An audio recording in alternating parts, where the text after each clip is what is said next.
चटका से दम बसे तेना उस नाराजे समोलित फेस निकाल से न पापा न कासे दिना ने चटका से दम बसे तेना उस नाराजे समोलित फेस निकाल से।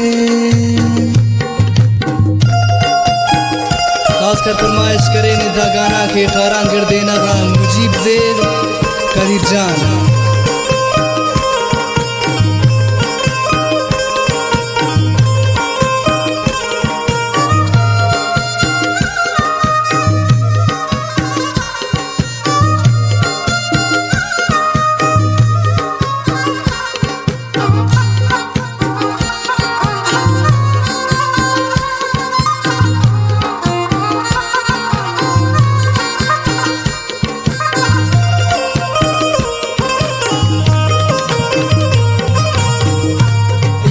के नंजानो नुमतोनो पारता गलत ननाजी ये जालिम कंते खलेरी नुमतोमा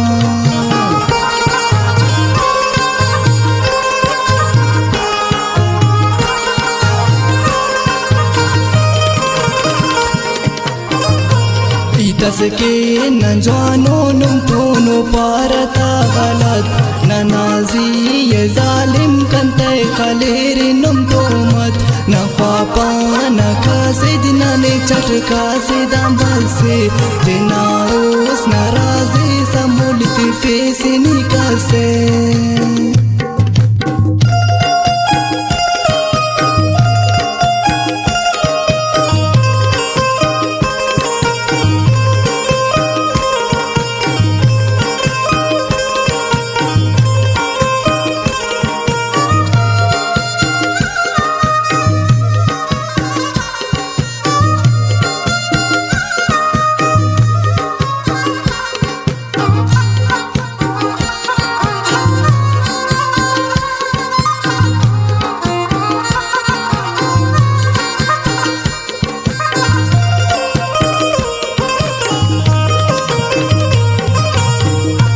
दा दुनिया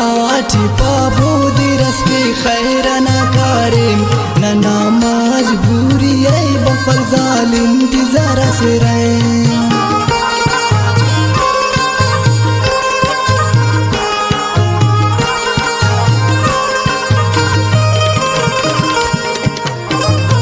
दा दुनिया टिपा बोदी रस के खैर न कारिम न नामाज बुरी ऐ बफल जालिम की जरा से रहे न ख्वापा न कासे दिना ने चटका से दाम बसे बिना उस नाराजी समोलित फेस निकाल से।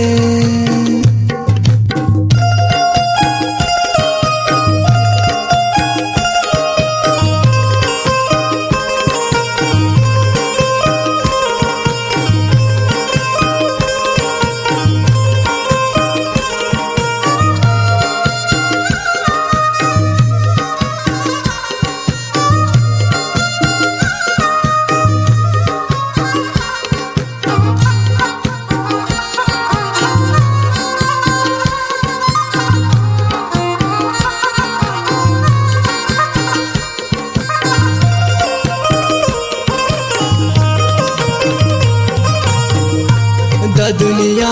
टिपा बोदी रस के खैर न कारिम न नामाज बुरी ऐ बफल जालिम की जरा से रहे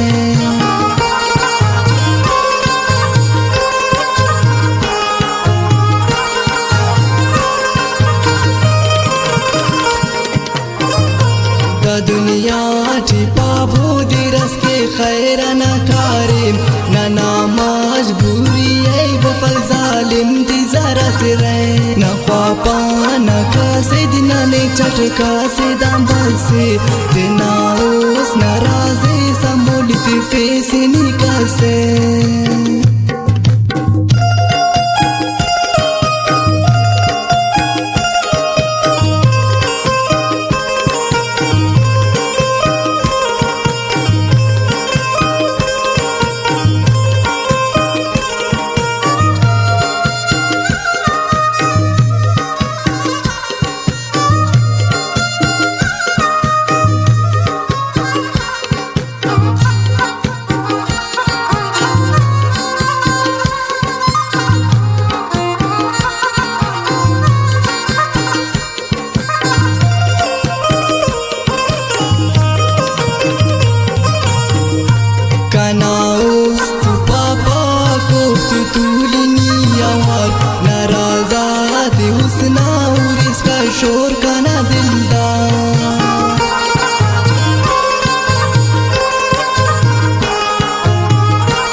ती उसना और इसका शोर का ना दिलदा ना ख्वापा ना कासे दिना ने चटका से दाम से दिना उस नाराजी संभोलित face निकासे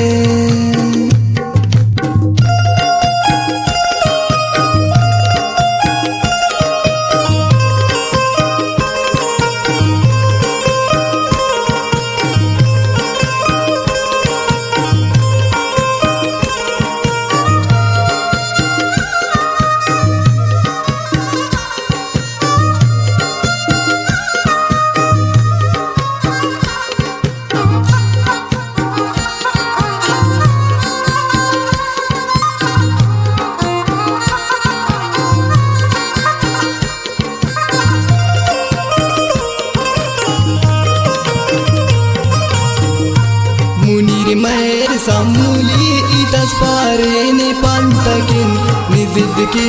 sal presa kana iti antakin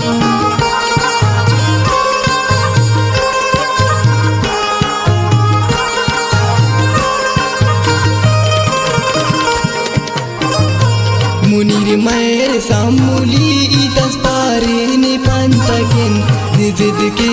sal presa kana iti antakin na ख्वापा ना कासे दिना ने चटका से दाम से